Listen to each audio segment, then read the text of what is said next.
The number 23 is an iconic number in Chicago sports. There's just a certain swagger that comes with that number. It's cool to look at it on the back of a jersey. Dr. Pepper, the greatest pop ever created, has 23 flavors. Hell, back in my beer league softball days, where I wore number 23, by the way, I got hit in the head with a softball diving for a play up the middle, which ended up with me needing 23 stitches. We ended up losing the game 12-11. You can do the math there, folks.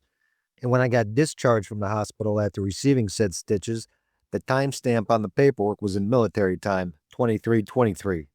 That's 11:23 p.m. for us civilians out there.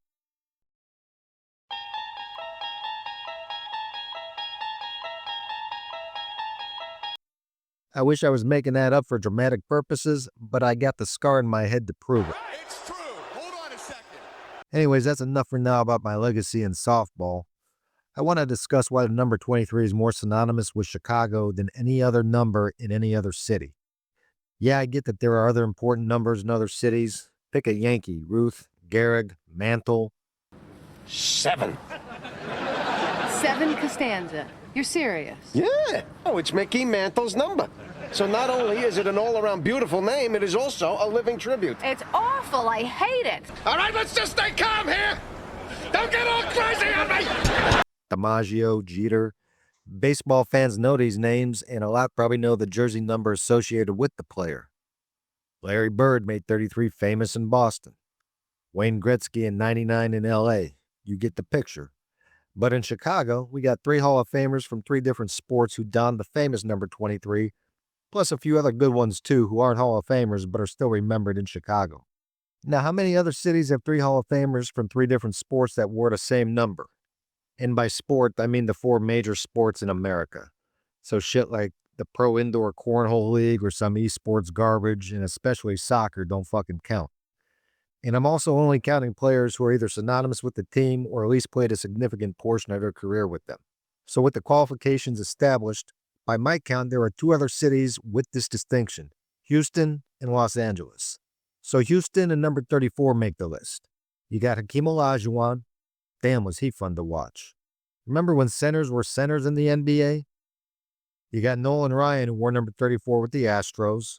And since it's fun to watch, let's connect the dots with Nolan Ryan and the number 23 in Chicago. Then you got Earl Campbell. He was just built a little different and enjoyed running people over. If you hear anyone say that someone like Derrick Henry is an old school running back, that's cool, as Earl Campbell as a tenured professor. Now with Los Angeles, you got number 32. Magic Johnson and Sandy Koufax are 2 of the all-timers, and then you got Marcus Allen as well with the Raiders. Now, I suppose you could split hairs with the Raiders since they ain't in L.A. anymore, but Allen played for them while they were there. And what is there to say about Magic and Koufax? They're both arguably the most talented players at their positions. Both had to retire early, but they are legends and still celebrated in L.A. to this day. So that's impressive, but it's still not Chicago. Let's get to why we're here. Number 23 in Chicago. Before getting into the Hall of Famers here in this town, let's look at a couple other players who made an impact in Chicago while wearing this number. Of course, we saw Robin Ventura earlier. It's a little sad that some people automatically bring that up when thinking about Ventura. But let's not forget, this guy was a very good player for the White Sox for 10 years, came back to manage the team for another 5 seasons. He's a White Sox all-timer. And staying on the South Side, don't forget about Jermaine Dye. He was in Chicago for 5 seasons and put up great numbers here. He never hit less than 27 homers, and he had an OPS of .869 while he was here. And hey, the guy was the World Series MVP in 2005. That alone gives him an honorable mention since, Chicago baseball teams and World Series championships ain't exactly a dime a dozen over the years or decades. I mean, we did have a certain team that had to wait over a century for one. So the first Hall of Famer to discuss is also the newest one, Devin Hester. And Hester is really the first guy to get into Canton as a primary return specialist. And I don't think there's an argument about who the greatest returner is in NFL history. Hester holds the record for the most punt returns for a touchdown, most special teams touchdowns. He was the first player to return the opening kickoff for a touchdown at the Super Bowl. He's a member of the NFL 100th Anniversary All-Time Team, 2 All-Decade Teams, and a 3-time First Team All-Pro. Not to mention opposing teams ended up having a game plan against this guy and just stopped giving him a chance to return anything. He's the best ever special teams returner, and whoever you want to argue for being number 2 is fine with me, but that guy ain't even close to being Devin Hester. Next up on the list is the one that is most special to me personally, Ryne Sandberg. I'm a Sandberg guy. I grew up idolizing him. I wore number 23, played second base because of him, and copied his batting stance. I used to spit in my glove and sweep the dirt in front of me in the infield, not because I knew the point of doing it, but because that's what Ryne Sandberg did. I had my Shrino to Rhino in my room as a kid. I was at Wrigley in 1997 for Ryne Sandberg Day. I was there when the Cubs retired as number 23. I attended his statue unveiling ceremony. And if you think about it, Sandberg's in pretty rarefied air. Not many athletes can say they're Hall of Famers, let alone have their jersey number retired, and then add to that having a statue honoring them in front of the stadium they played in. Now, those of us in Chicago knew what Ryne Sandberg was as a player. And Cubs fan or not, Rhino was a guy that opposing fans respected. He was quiet, didn't have to be flashy, didn't show up the opposition by flipping his bat or standing in the batter's box watching a home run leave the park.